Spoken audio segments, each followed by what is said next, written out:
Hi everyone, John Cleese with Lake Effect Garden Design, and I wanted to show you one of my gardens that I actually did not cut down this year and show you how beautiful they can be in the fall. So here on this side garden, I didn't cut anything down. You can see some old Joe Pye weed. I've got some oak leaf hydrangea in here.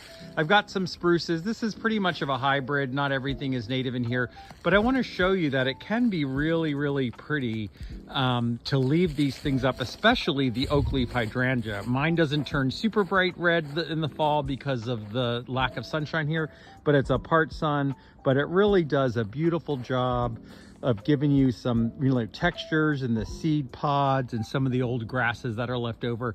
And in the rest of the yard, I actually had it cut down the other day. So you can see here, all of that meadow has been cut down, but I decided to leave this section and a couple of more in the front in my rain garden. But again, no reason to cut this stuff down yet. You can wait until early March before you need to take everything down to the ground, because it'll make it a lot easier.